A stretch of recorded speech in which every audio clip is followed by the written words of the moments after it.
Kita News and Talk. Penerbangan perdana jamaah calon haji dari embarkasi Solo menuju ke Tanah Suci rencananya dilaksanakan pada Selasa 23 Mei 2024 malam.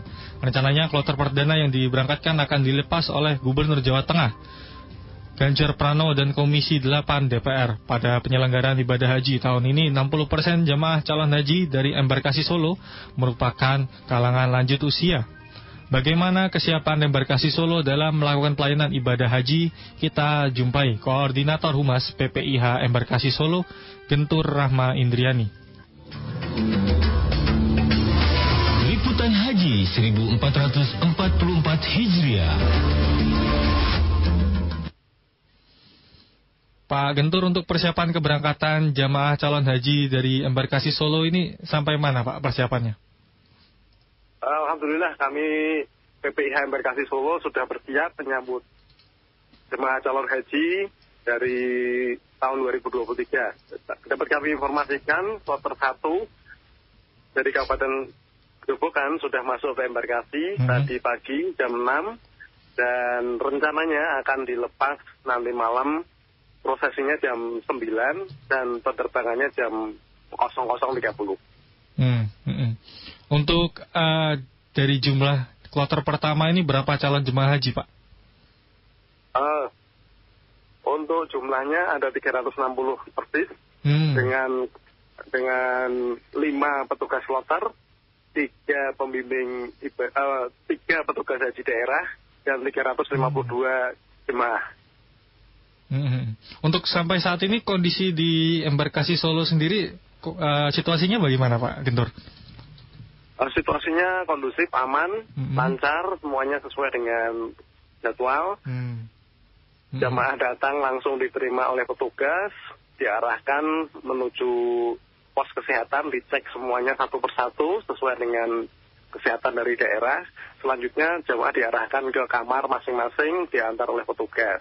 Dan saat ini, di tahun 2023 ini, tagline dari pelayanan haji adalah haji ramah lansia. Karena memang di tahun 2023 ini secara nasional, 60% memang lansia. Kami ralat sedikit khusus untuk Jawa Tengah.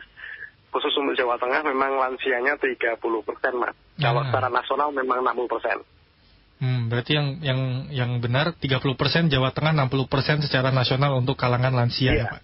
Baik. Iya. Kategori lansia di atas 65 tahun ya. 65 tahun ke atas itu lansia. Iya. Kemudian ini Pak, untuk saat ini calon jemaah haji sedang melakukan kegiatan apa Pak di embarkasi Solo ini? Di embarkasi Solo, jadi tadi sudah checking kesehatan selesai, diarahkan ke kamar, dan di sini nanti jemaah haji akan menerima gelang kesehatan, akan menerima living cost. Dan living cost di tahun 2023 ini dalam bentuk rupiah nilainya 3.030.000 rupiah. Dan selama di embarkasi jemaah haji rata-rata berada di 23 jam rata-ratanya, dan di sini akan mendapatkan makan 3 kali dan snack 2 kali. Berarti tadi 3.300.000 rupiah, kalau dirialkan berarti sekitaran berapa itu Pak? 750 real kayaknya. Baik, berarti untuk persiapan calon jemaah haji ini sudah beristirahat istilahnya di kamar masing-masing ya Pak ya? Sudah. Untuk nanti sebelum keberangkatan apakah akan ada pembekalan Pak atau pembukaan untuk kloter pertama ini? Jadi untuk kloter 1, kalau untuk petugas dan karu-karom yang sudah ditunjuk di kloter tersebut nanti tetap ada pembinaan khusus.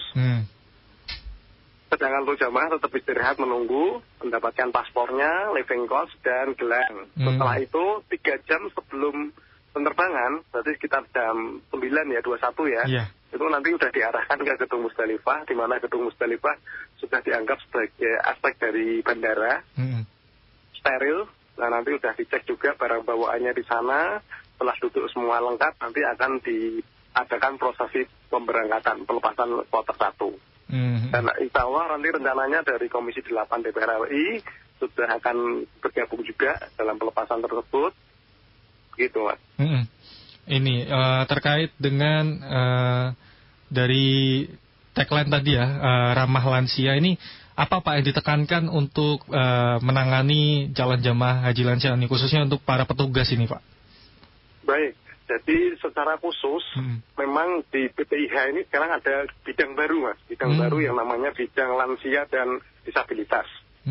Di SOC, di Embarkasi Solo, ada 20 personil khusus untuk menangani lansia. Jadi mereka dibekali dengan bimbingan teknis, bagaimana cara menangani lansia dan disabilitas, sehingga jika nanti di kloter-kloter banyak lansianya yang butuh perawatan, layanan yang khusus, nanti 20 personil tadi sudah siap.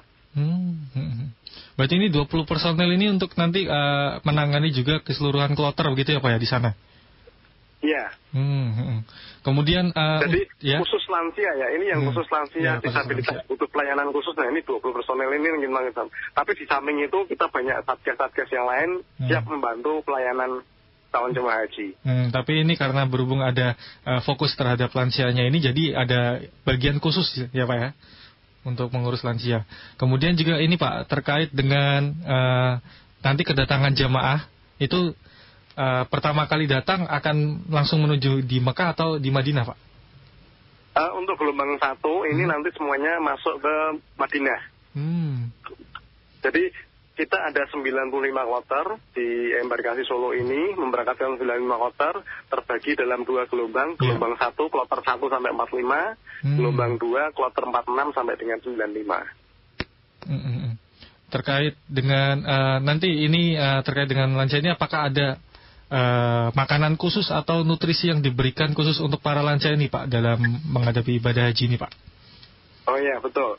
Di sini memang kita sediakan tim gizi, tim kesehatan yang memang memantau terkait dengan menu-menu lansia. Dan kita sudah sosialisasikan ke petugas daerah. 1 hari sebelum berangkat nanti kita mohon datanya masing-masing kloter, terdapat lansia berapa, terus yang membutuhkan menu lansia, menu khusus itu ada berapa, sehingga nanti sehari sebelumnya sudah kita siapkan, sehingga pada saat kloter itu masuk, menu sudah tersedia dan disendirikan. Ini khusus lansia, yang ini untuk umum gitu. Jadi misal utamanya kayak nasi tim, bubur, terus tanpa gorengan, semuanya dikukus, atau kalau tempe ya tempe bacem semacam itu. Untuk ini ya Pak, terkait dengan keberangkatan kloter selanjutnya ini, apakah akan dilaksanakan setiap hari dan berapa kloter Pak dalam setiap harinya ini Pak? Baik, jadi di 2023 ini karena sudah bebas dari virus corona, sehingga kloter penuh ya. Di SOC ini 95 kloter, rata-rata sehari 4-3 kloter. Jadi hari ini kita menerima 4 kloter, kloter 1, 2, 3, 4. Kloter 1 dan kloter 2 dari Kabupaten Grobogan. Kloter 3 itu gabungan Kabupaten Grobogan dan Kabupaten Demak. Kloter 4 Kabupaten Demak. Dan ini akan kita berangkatkan mulai dini hari nanti malam sampai dengan besok. Selanjutnya juga di hari besok, hari Rabu, masuk juga 3 kloter. Jadi memang rata-rata 4-3 kloter kita akan layani Mas dalam seharinya. 3-4 kloter. Terkait dengan ini pelayanan tadi berkaitan dengan COVID-19, berarti untuk PCR dan juga tes COVID lainnya tidak diperlukan lagi ya Pak untuk calon jemaah haji Pak? Informasi yang kami terima memang tidak ada, tidak diperlukan lagi adanya swab, tapi memang rata-rata jemaah haji sudah mengantongi sertifikat vaksin ya. Nah itu yang dijadikan jaminan dari kesehatan. Berarti minimal bukti vaksin itu ya Pak, booster berarti atau hanya sampai 2 saja Pak? Vaksin ya minimal 2, minimal 2 ya. Oke. Ya baik. Kemudian ini Pak terkait dengan nanti di sana dari tim dari Embarkasi Solo ataupun dari petugas jemaah haji sana yang bertugas berapa orang Pak? Di sana mana Mas? Di Mekah Pak, di Mekah Madinah Pak. Oh di Mekah Madinah. Jadi khusus untuk yang mendampingi kloter itu kita ada 5 petugas.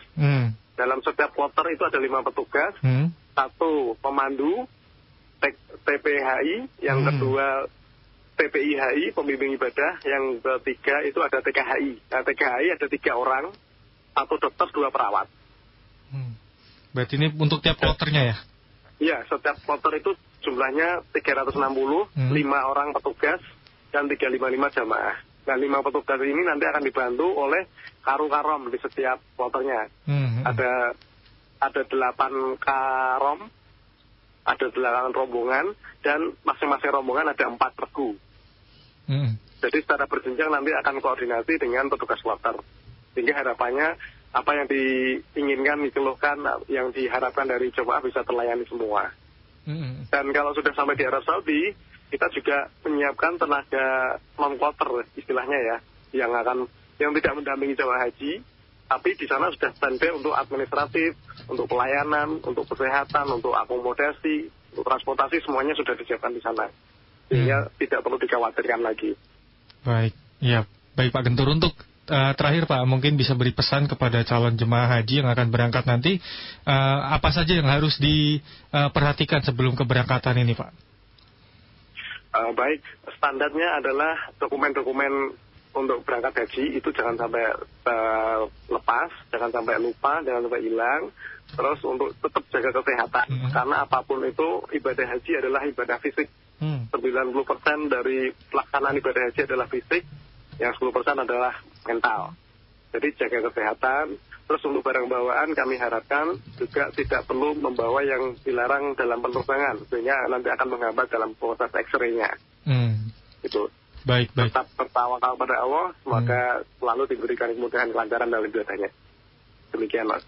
Baik, terima kasih Pak Gentur atas informasinya pada siang hari ini ya Pak. Selamat beraktivitas, selamat bekerja kembali Bapak.